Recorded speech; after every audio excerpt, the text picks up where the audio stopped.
Sometimes after we do the hard spiritual work, forgiving someone or saying yes when God calls us, we expect things to start moving right away. But often, what comes next is waiting.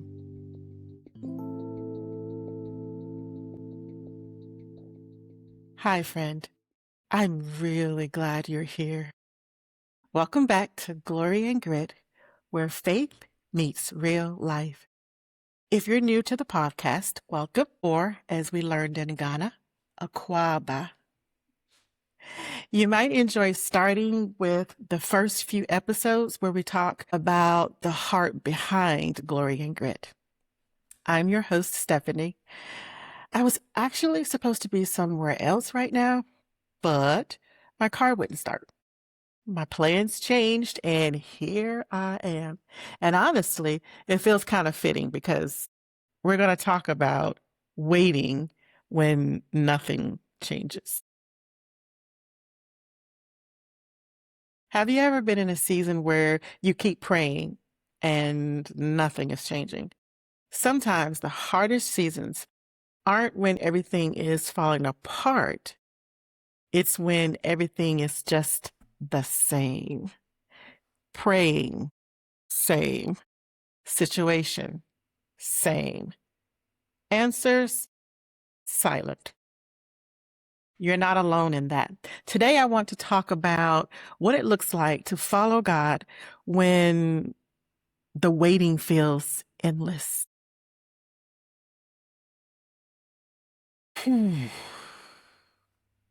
But even today, I had somewhere to be, I had plans in place, and nothing moved. And that's what waiting can feel like sometimes. So some of the feelings that waiting can stir up in us, stuck. Like if you're in a relationship and you're waiting for it to shift, if you're waiting for a change in jobs or a change in companies, you just feel stuck, like you're standing in quicksand and you can't move. There's no way out. There's nothing you can do except stand there and just suffer it out. So you can feel very stuck where you are. You can also feel overlooked.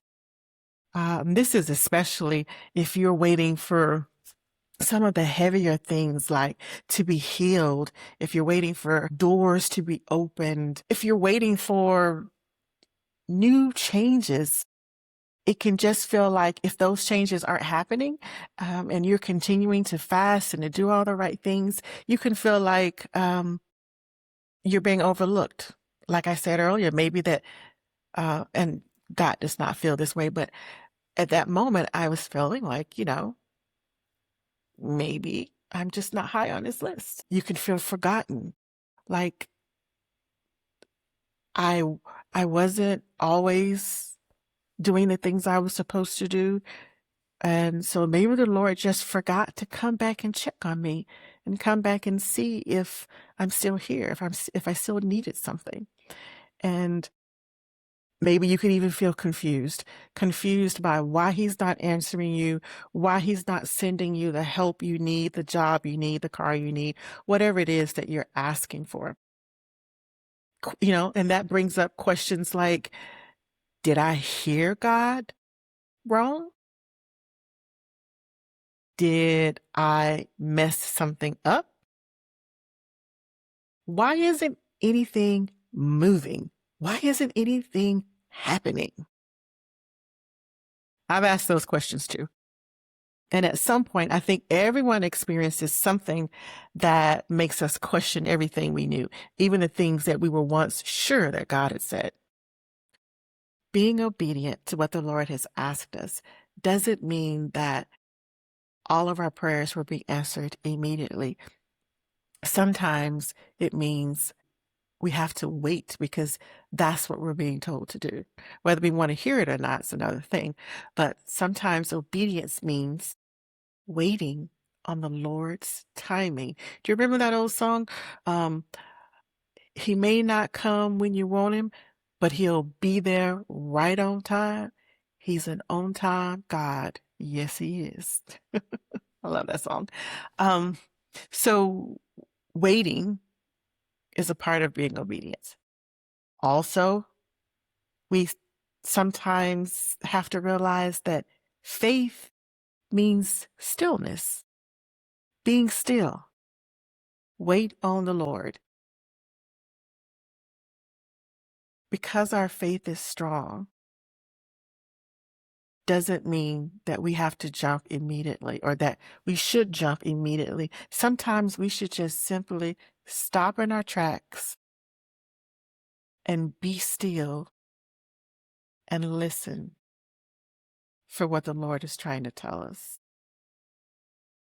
Because sometimes He's trying to tell you no, or He's trying to tell you we need to go another route or we need to do whatever it is. But sometimes we just need to stop and be still. Not only He may be trying to tell us something, but it also may not be time to move yet. And we just need to sit in it, sit still. That disconnect is what makes waiting hard.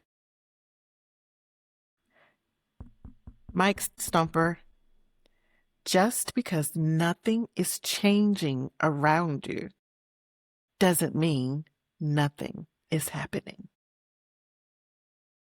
We have to take into account God might be doing a number of things. He might be preparing you. Maybe what you're praying for, you aren't ready for yet. Maybe what you're praying for, you need more strength. You need more sleep.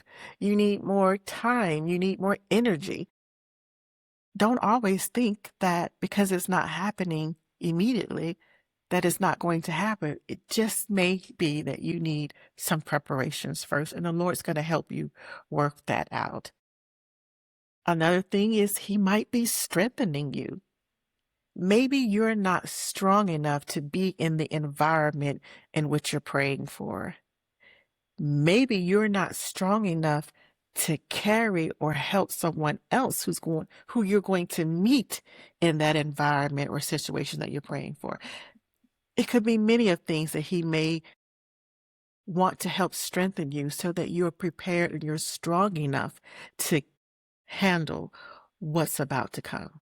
He also could be slowing you down for a reason. There could be plenty of reasons. The car you're trying to buy might have a bad transmission and the seller isn't telling you that. Or maybe the seller doesn't know that it's about to slip, it's about to go. Maybe the job you want is going to put you in an environment that's going to test your faith in a way you aren't prepared to handle yet. Maybe that relationship that you're praying will turn into a marriage. God is slowing you down because He knows that that person is, what do you call them? A narcissist. So there could be many reasons why the waiting is really slowing you down. You never know. The Bible gives us lots of examples of people who had to wait. Abraham waited for a son, and Sarah was so old that she even laughed at the mention of them having a baby. Joseph had to wait multiple times. He was thrown in a pit by his brothers. And you think your siblings are bad. And sold into slavery, so he had to wait to be free. Then he was falsely accused and thrown into jail, so he had to wait to be released. Then he had to wait for one of the other prisoners who were released before him to remember him after their release. Then, when he came into contact with his brothers again, he had to wait until events unfolded to reunite with his father and the rest of his family. And let's talk about David. David waited on several things as well. Although he was anointed as a teenager, he had to wait years for the throne. Then he had to hide as he was being hunted by a jealous king who he chose to wait for his ascension to the throne. Plus, he had to wait on the Lord. Waiting can feel like God's being silenced, but the scriptures show us that waiting is one of God's most common ways of working. Okay? So it's not unusual, it's normal in God's process. And we need to learn to wait on his timing. And I think really at some point we'll learn to do this. But let's be real for a minute. Sometimes you're left with unexpected feelings while waiting on the Lord. It feels hard, it's frustrating, and it can be lonely. Waiting with faith doesn't mean waiting without struggle. Waiting with faith doesn't mean waiting without struggle. You can trust God and still feel tired. Both of these can happen at the same time. What might be happening while you're waiting? What's waiting doing? Well, one, it can be building your trust because you learn to trust God and again, trust in his timing. And you learn to work on that after some time and experience doing this, that you can trust God. You can trust him to be there for you like he said he would. What is the waiting doing for you? Well, a couple of things that we can talk about. It might be building trust, helping you learn to not only wait on the Lord, but to trust that he will come through for you. My mom had this saying she used to say a lot uh, because I remember it, so she said it a lot.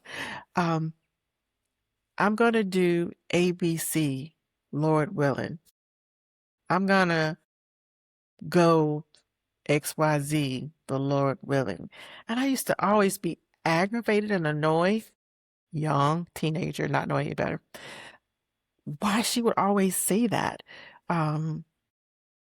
But I've come to now understand that, for one, because it is if the Lord's willing, but it's also she was taking this opportunity to surrender her will to his will. It wasn't, and it's very interesting that my mama taught me that because she didn't go to church a lot. She was a believer. She believed in Jesus Christ. She believed in God, and she believed in heaven and hell. She believed in the Bible. So it wasn't that she did not have faith, but she did not actively, daily live that faith. But she would say things sometimes that now I look back on and realize she was doing the best she could, where she could, with what she could. And she was processing those things. So she would say, so one of her little ways of surrendering to God was to say, Lord willing, if that's something he wants me to do, then I will do it. So sometimes in waiting, we learn to surrender. Another thing waiting could be doing, it could be shifting your heart. Maybe you're not maybe your heart's not in the right place. Maybe you need to be more forgiving before this prayer can be answered. Maybe you need to be more compassionate before this prayer can be answered. Maybe you need to be more human, if you get my drift on that, before this prayer can be answered. So that's another thing that it's doing. And one of the biggest things I think that it helps you do is learn to depend on God instead of the outcomes. Because sometimes we think, if I get that new car, I'm going to be happy. If I get that new house, I'm going to find joy. If I get that new job, making all that new money, my life will change for the better. So You're praying to God for the thing, but what you're really looking forward to is the outcome on the other side of the thing. So are you really depending on God, or you just trying to get to the other side? Does that make sense? Okay. Sometimes the work is happening in you.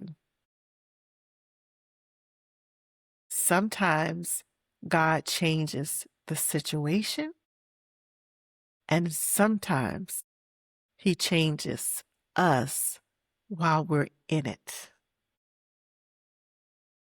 If you're in a season where nothing is changing, God hasn't forgotten you. Your prayers still matter. This isn't wasted time. You're learning and growing, or things are being prepared for you. Waiting isn't a waste when God is involved. I'm starting to say to myself, if you're still in the waiting, God is still in the working. I think that may help me in my future seasons of waiting and continue to help me remember that nothing doesn't mean nothing.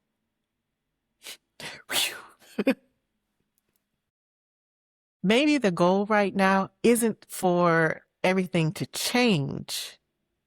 Maybe it's just to keep walking with God in the middle of it. If you're in a waiting season right now, my prayer is that God renews your strength right where you are. The scripture I'd like to leave with you today is Isaiah 40:31.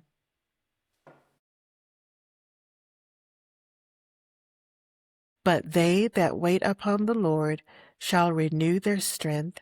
They shall mount up with wings as eagles. They shall run and not be weary, and they shall walk and not faint. But they that wait upon the Lord shall renew their strength. They shall mount up with wings as eagles. They shall run and not be weary, and they shall walk and not faint. I'm your host, Stephanie. Thank you for joining me today. If this episode spoke to you, share it with someone who also might be in this waiting season. If you need a place to process, the reflection guides are on the website. And remember, glory doesn't come without grit.